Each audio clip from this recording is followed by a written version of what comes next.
তোমার কি হলো মা?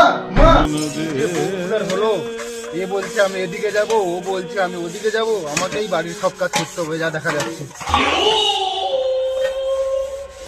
ভাই আমার নোংরা লেগে যাচ্ছে। এই দেখো, এগুলো শাড়ি জামা প্যান্ট এগুলো আছে, তুমি সবগুলো ধুয়ে দেবে, বুঝেছো? আমাকেই ধুতে হবে? হ্যাঁ, তুমি 2 টাকার মালিক, আমি এখন 90,000 টাকার মালিক। ওকে, নানা কি আর বিজনেস। মাও অসুস্থ হয়ে গেল, বউটারও কি হলো, এখন সব বাড়ির কাজ আমাকেই করতে হবে যা দেখা যাচ্ছে।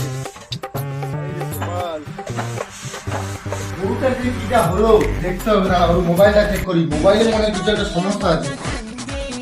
কি যে হলো, এই মোবাইলটা যত জবে দিয়ে এসেছে কি একটা দেখেছে, মোবাইলের মধ্যে কিছু একটা সমস্যা আছে, দেখি দাও। ও আচ্ছা, এইটা দেখে ও লাফালাফি করছে। আমাদের এই যে ব্রেকিং নিউজ শুনেছি আমরা যে 1 এপ্রিল থেকে বেকার ভাতা শুরু হবে। এই যে একটা অডিয়েন্স একটু নয়া নিয়ম যে চালু হয়েছে যে এপ্রিল থেকে যে তুমি ভাতাটা পাবে, সেটা নিয়ে কিছু বলবেন? আমি খুব খুশি, আর আমার বউ ছেড়ে যারা। ও আচ্ছা, ওই বেকার ভাতার জন্য এত লাফালাফি করছে। এই 1,500 টাকার জন্য আমিও দেখবো ও কি করে 1,500 টাকায় সংসার চালায়। আমিও দেখবো, দাঁড়া, ওকে দেখাবো মজা, ও আসুক। এই এই এই 2 টাকার মালিক, ওখানে বসে বসে তুই কি করছিস? তোকে বাড়ির কাজগুলো করতে হবে, তুই কি জানিস না?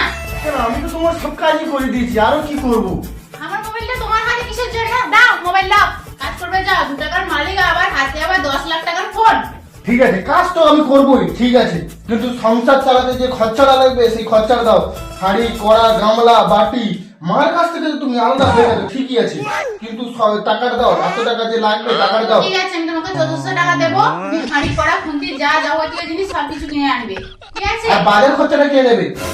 বাজার খরচা 1 টাকার পেঁয়াজ আনবে, 2 টাকার আদা আনবে, 3 টাকার আলু আনবে, চাল আনবে 40 টাকার, এই করে তুমি সবকিছু আনবে।